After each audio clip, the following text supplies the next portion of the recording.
Hello everyone, and today we're doing another video. What if Deku was the elemental god? Part 2, quick thing. This episode 2 is going to be boring.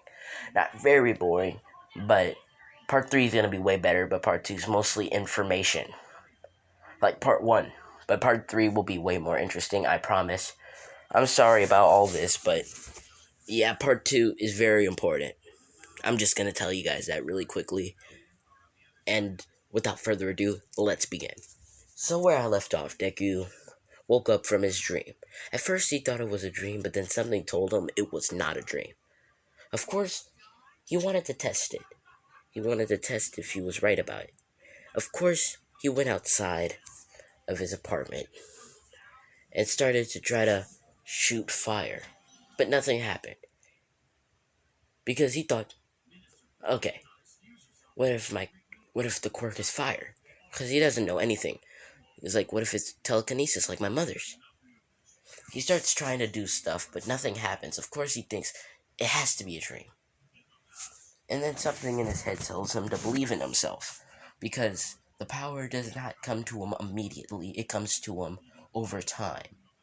You will not unlock the power just like that.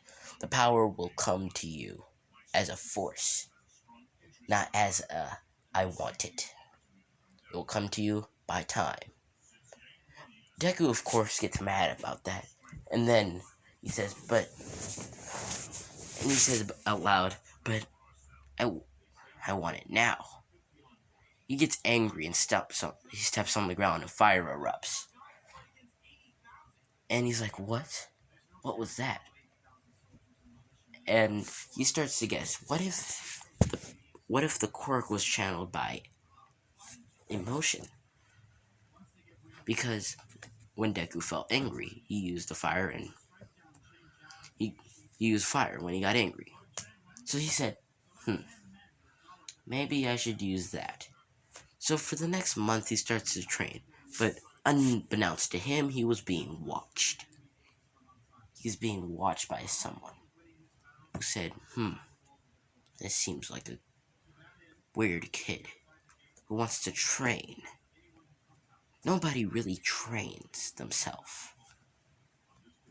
unless he has a certain goal. The man disappears.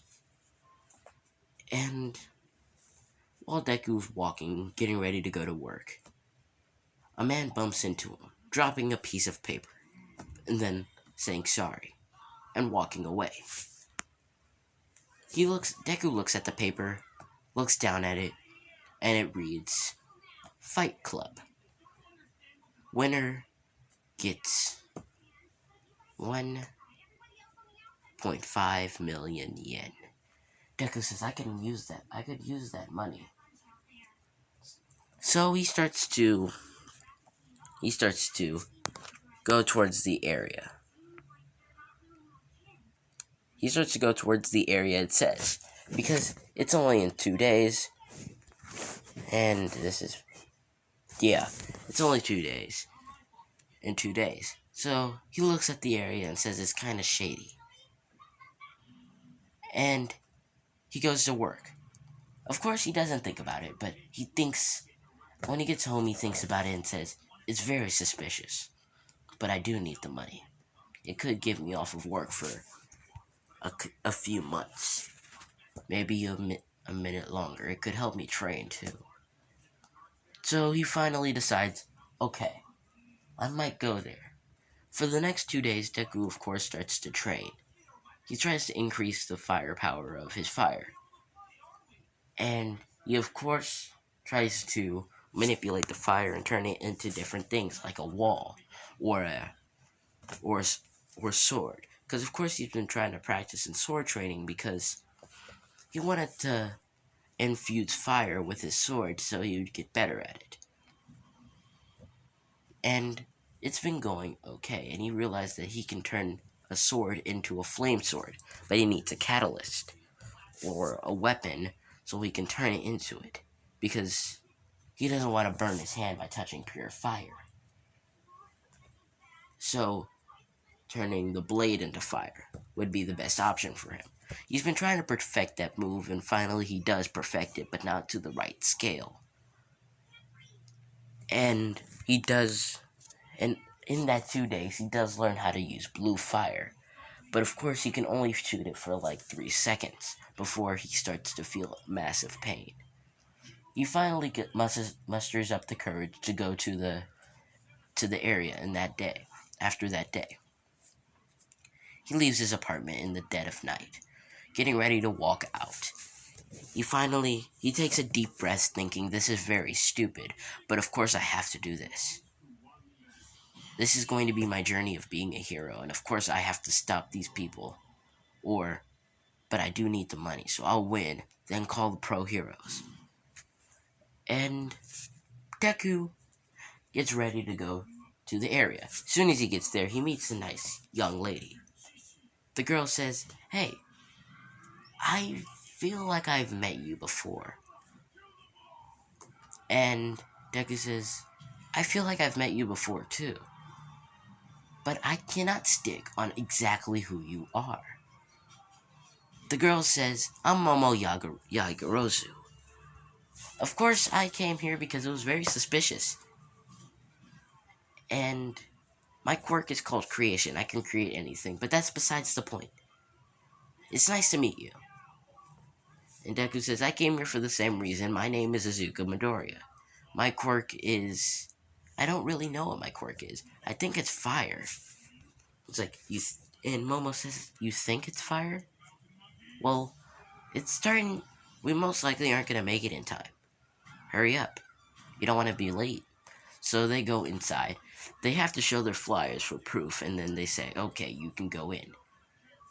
But you didn't tell anybody about this place, did you? The people... Momo said no, and so did Deku. They walk into the weird establishment, and they see many villains. Villains they've heard about on the news, and on TV.